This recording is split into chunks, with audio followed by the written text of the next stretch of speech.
Live. Alright, shalom, shalom. Shalom, shalom. Alright, first and foremost, we like to begin by giving our praises, all honor and all glory to Yahweh, Ba'ashem Yahushai, Ba'ashem Rakakadash. Right? Alright, double honors to our elders and apostles of great Minnesota. Right? Shalom to all the brothers on the four corners of the earth that teaching us good gospel and all sincerity and all truth. Shalom. Shalom. This is brother Yerami and the brother Yahuwah. back at another lesson.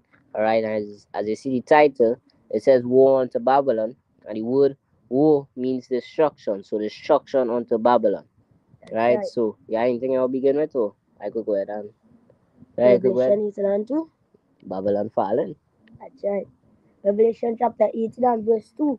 And he cried mightily with a strong voice, saying, Babylon the great is fallen, and is become that habitation of devils, and the hold of every foul spirit, and a cage of every unclean and hateful bird. And that's Babylon. Babylon is going to fall, and that's what the prophets out there say.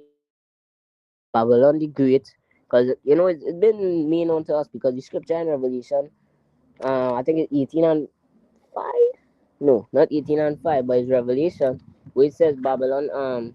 Wait me for a second here. Right? I'm gonna get it real quick. Right? Because it say Babylon is a mystery. Right? But it's not a mystery to us. You mean Revelation 25? Let me see. But, no. Not that one.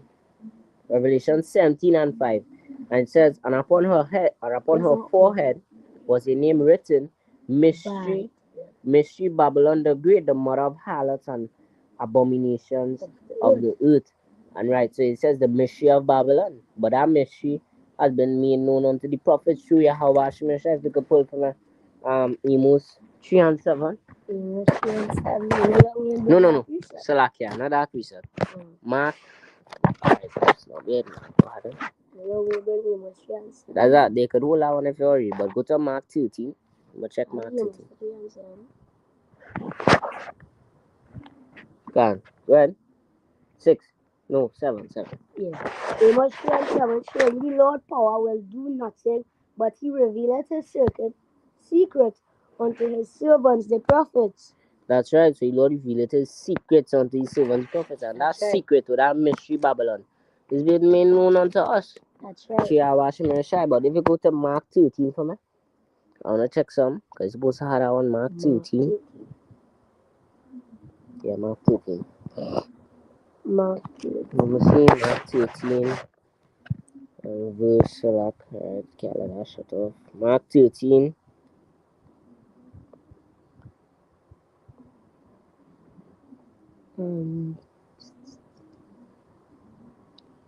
Oh, wait.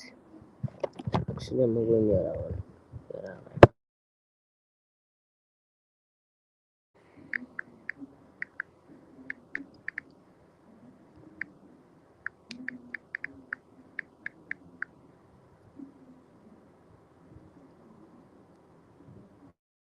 This is Mark 4 and 11. Actually, Mark 4 and verse 11, it says, and he said unto them, unto you it is given to know the mysteries, unto you, Salak.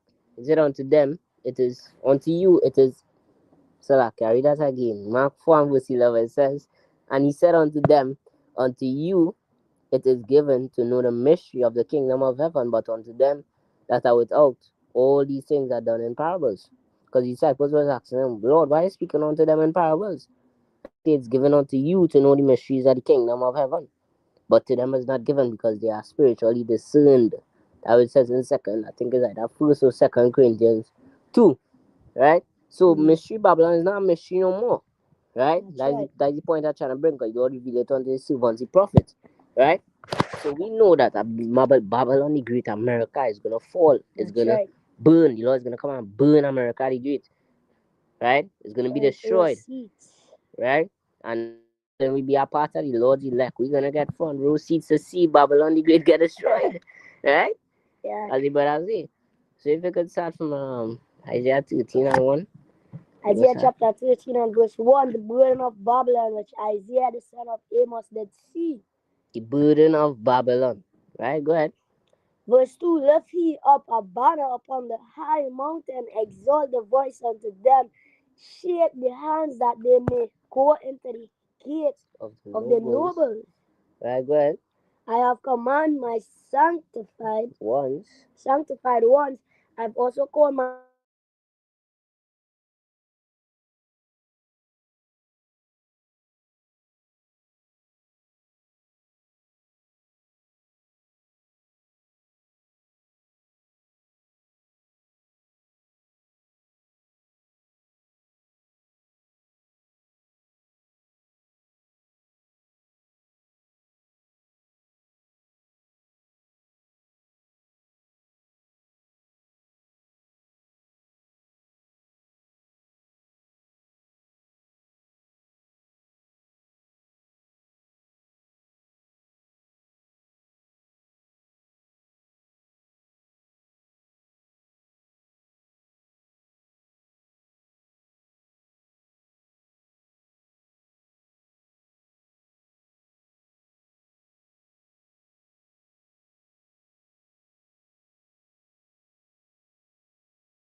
The Wi-Fi there and the curtains, so like after that, I went a good few minutes because we was trying to get back on, but to what I have a shimmer shy color and that. You have a shimmer shy that we get back on. Cause it's up at 5 minutes only, but our phone it reached 9 here. But that's a few minutes that it went by. So we'll just continue on Salaki after that. A bit a glitch in the matrix, but that's Satan. Satan doing his job. So, we can't blame Satan. He doing his job, sir. He doing his job. Right? Not job, but his job, right? So you could we are reading Isaiah 13 and 2. Yeah, we are true now. You No, could read I over mean, to. Read over to. We still in two. no, we still in. No, We in are three, in in three, in three. three. Yeah, go ahead. I have commanded my sanctified ones. I have also commanded my mighty ones from my anger, even them that rejoice in my highness. Right? So I said, command my sanctified ones, and the sanctified ones is the prophets of the Lord. That's right. Right? And I've also called my mighty ones. Who's the Lord mighty ones? We could read Joel 2. I'll read it. Right? Joel 2. But let's pull it real quick. Right? Because it says what he called 211.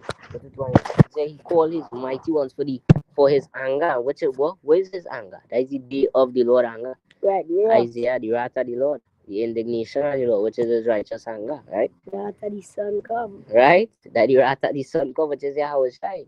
And that is to come. And that we know out here proclaiming, prophesying, that the wrath of the sun is coming.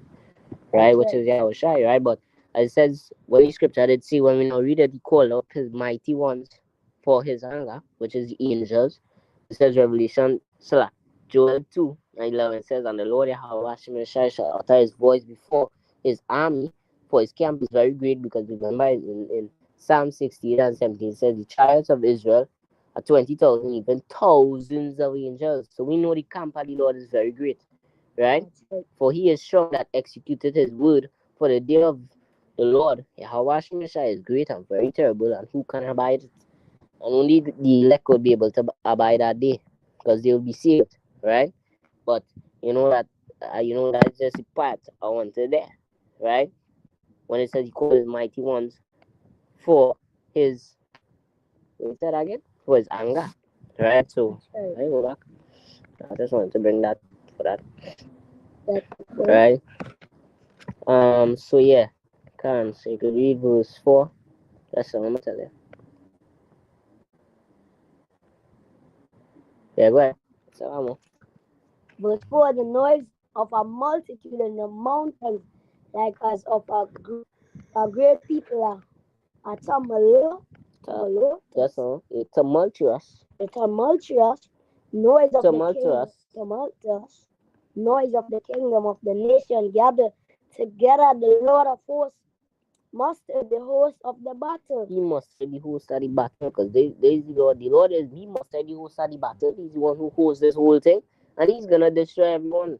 That's right. Not everyone. So like I'm gonna correct myself. He's gonna come and destroy these 2/3, the heathens, these other nations, and them, and the elect will be saved, right? Because the Lord doesn't save his elect. He's gonna send his angels with a great sound of a trumpet to gather his elect from the four winds of the earth, right? But the Lord, who's like, I lost my thought of dancing. Right? He must say the whole side of the battle. Because when the scripture say man's going out of the Lord, I was listening, I just tap in a quick second on El Apostle Roca lesson he was doing, and I heard him, quote that scripture. I think you read it, he quoted, because I was looking to do a lesson myself with the brother here at AI Club, but I just tap in real quick and I hear him quote that scripture, man's going out of the Lord. How then can a man understand his own way? So if man goes of the Lord is gonna make them, because what is gonna happen? Right? They are gonna come toward the Lord. 2 Corinthians 13. Them gonna be going themselves, them gonna be going against each other, nation against nation. But then they can't stop going against each other and come together to fight against the Lord. And they're still gonna lose. Right?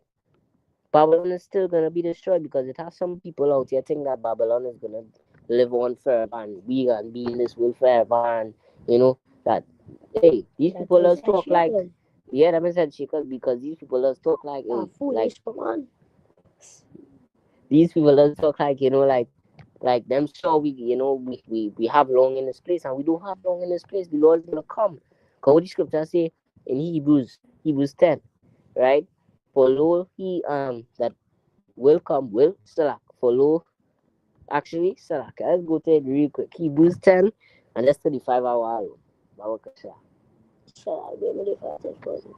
Hebrews 10 and verse 35.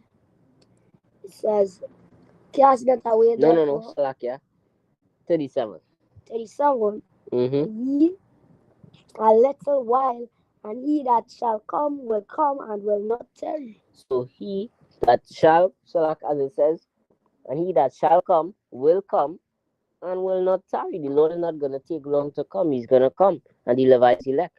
That's Right? Because these prophecies are just for these prophecies to fulfill these few prophecies, and the Lord boom on the scene. Yep. Right? So we can go back in Isaiah 13. Done.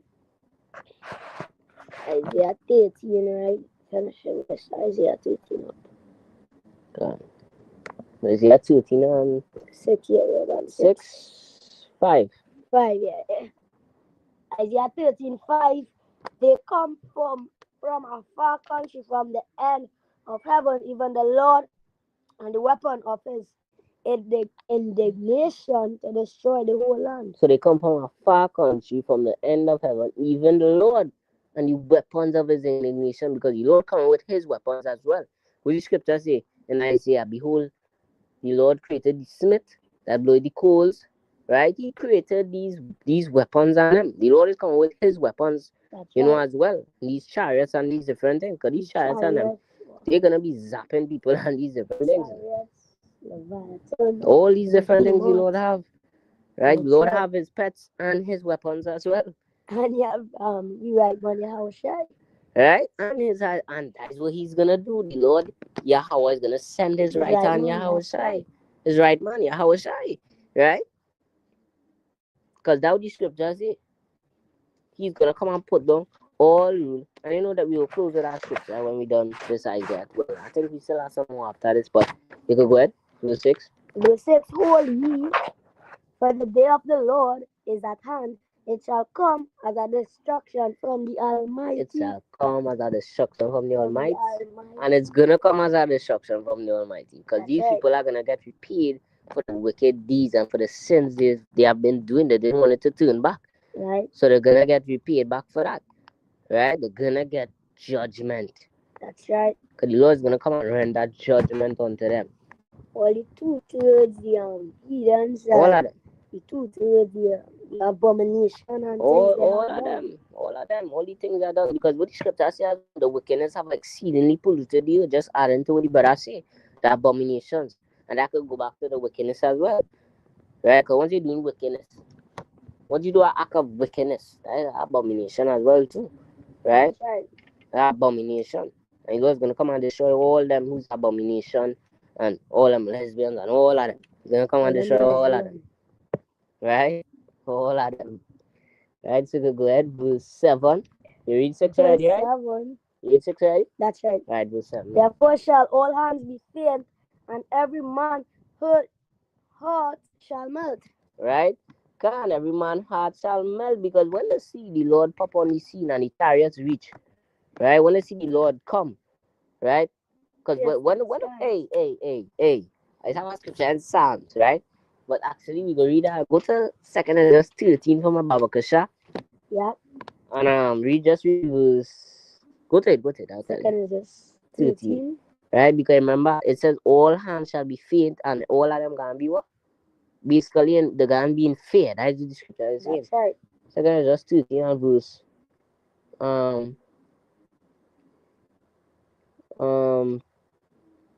3. It says, and I beheld and lo that man waxed strong with thousands of heaven, with the thousands of angels. That's Yahushai. And when he turned his countenance to look, all the things trembled that was seen under him. So everyone can tremble when they see the Lord. That's right. And that all them. Yeah, Revelation 1 and 7. Yeah, all kingdoms of the earth shall wail because of him. Because of him. That is the precept there. Right, that is it. That precept add into that as well. Because these people are gonna be and they're gonna be frightened, right? Because I know some of these people are gonna be frightened, right? Because that time me and the brother just cut a quick film.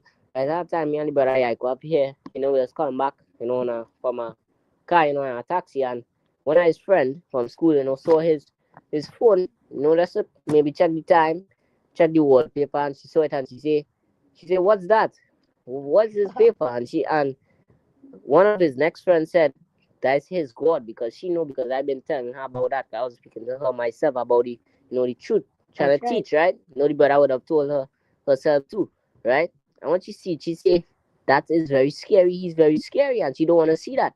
So I know these people for sure gonna be afraid when they see the Lord, the fear, right? And if the heathens gonna be afraid, who is them? Who's them, right? They're gonna be These afraid guys for have sure.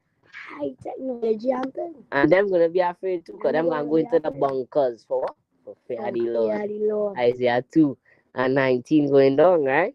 So you could let's see what went on in this Isaiah. It should have a few more. And we had to read down the last part, and then I'll close with the We said we have 1 Corinthians 15. 15. Yeah, 24. Right? So What I'll else is continue there? on. Yeah, I will close it. But I'll read verse 8 now. But I've been reading. So I'll read verse 8 now. Isaiah 13 and 8. It says, and they shall be afraid, pangs and sorrows shall take hold of them. It says, they shall be afraid. They That's shall right. be in pain as a woman that travaileth. They shall be amazed at another. Their faces shall be as flame. How they gonna be amazed? Because they're gonna be amazed to see a black man piercing the sky. Yahweh Shai. Yeah, Because they them don't expecting expect to see Jesus Jesus, with that long blue blue eyes. eyes and blonde hair. They're expecting to see that brother, but they ain't gonna see heat. They're gonna see Yahweh Shai. Right? The ultimate king, the real father, the true power. Yahweh Shai. That is it, right? Where he name going to, he saves. He will come and save us. Yeah, He his saves. elect, right? He like the one for 4,000 women and children. That's right. Men, women, and children, right? So verse Right. 9 it says, behold, the day of the Lord cometh, cruel both with wrath and fierce anger, to lay the land desolate. That land is what? Babylon. And he shall destroy the sinners thereof out of it, because there's a lot of sinners in Babylon. The Lord's gonna come and destroy these sinners in Babylon. That's right. Right? And look what verse 10 says, for the stars of heaven and the constellation thereof shall not give their light. The stars of heaven. Because heaven is going to Esau rulership. So the stars, it will have stars in the heaven. If it's a rulership and Esau ruling, Esau will have some stars, like Donald Trump. He's a star, for instance. The stars of heaven is gonna fall. Yep. They're ruling. The ruler have it's gonna crumble. The sun shall be darkened, and it's going forth, and the moon shall not give her light to shine. Which scripture say the day shall not the day of the Lord be darkness and not light? Verse 11, I'll punish the world for their evil.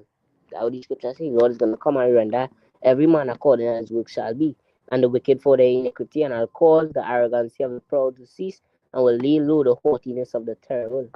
You know, That is it. one time I see a pastor, man, Mm. and he didn't even know what's his Jacob's trouble. And he's a pastor, and he don't know where's Jeremiah to tell us. He don't know where's I Jacob's tried to trouble. read it when he reached home, And and I don't think he take me on. I don't think he wouldn't take you on. He's saying, as a pastor, and who's this young man trying to tell me about read something about Jacob's trouble? There's no Jacob's trouble. Because he probably knows it, but he's lying to the people. That's what they're doing. They're lying to the people. That's right. Right? So I'll just skip down to verse Turn back thy backsliding people. that is it, the other tune mark. I'll just skip down to verse 19. It says, and Babylon, the glory of kingdoms, the beauty of the Chaldees, excellency shall be when Yahweh overthrew Sodom and Gomorrah. Because Sodom and Gomorrah get burned with fire and brimstone. And Babylon, likewise, going to get burned with these missiles, fire. Yep. Right? And I'll just read verse 21. It says, but the wild beasts of the desert shall lie there, and their houses shall be full of doleful creatures, and all shall dwell there, and satyrs shall dance there. And the wild beasts of the islands shall cry in their desolate houses, and dragons in their pleasant palaces. And her time is near to come, and her days shall not be prolonged. And that's Babylon. Babylon is gonna be destroyed. You sure about that? According to the scriptures. According to the scripture, right? Her days shall not be prolonged. She's not gonna live on long to rule longer anymore. That's right. Right? And before we go to the 1 Corinthians 15. We had also see a video. You see that video where the lady had asked some AI, and what will Babylon be? America be in 2016 or something. I mean, 2026. It was 2020 some, but and then the AI said Babylon it is have no existed Babylon in that time. That is it. And Babylon is not gonna exist in that time. Lord will, we hope and pray that Yahweh Shem Shai will come back before that. Yahweh Shem Shai. But I read the 1 Corinthians 15 and I'll close with Isaiah 47 and verse 1. That's the famous scripture, right? But 1 Corinthians 15 Verse 24, it says, Then cometh the end when ye shall have delivered up the kingdom to Yahweh. The kingdom is the elect, right? Even the Father, when ye shall have put down all rule and authority and power, and that is the powers in the earth. So Babylon is going down. We are sure about that according to the scriptures. Babylon is going down. 47. Isaiah chapter 47 and verse 1, it says, Come down and sit in the dust, O virgin daughter of Babylon. Sit on the ground. There is no throne, O daughter of the Chaldees, for thou shalt know what we call tender and delicate. So Babylon is gonna be destroyed. That's right. Right? There's no throne for Babylon. Come and sit on the ground. Come on, sit on the ground. That's it. So going back to the title, it says war unto Babylon, destruction unto Babylon, right? So hopefully this lesson was edifying to Lord's elect. Alright, giving all praises, all honor and all glory to Yahweh, Hashem Yahushai, Hashem Akakadash. Alright, double honors to our elders and apostles of Great Millstone, and shalom to all you brothers on the four corners of the earth that teaching this good gospel and all sincerity and in all truth. Shalom. This brother Rami and brother Yaquab saying shalom to Lord's elect. And as I always say, brothers, stay strong. 1 Corinthians 15:58. Always abounding in work of the Lord Yahweh Hashem Shai, because your labor is not in vain. Stay strong, brothers. Shalom. Shalom.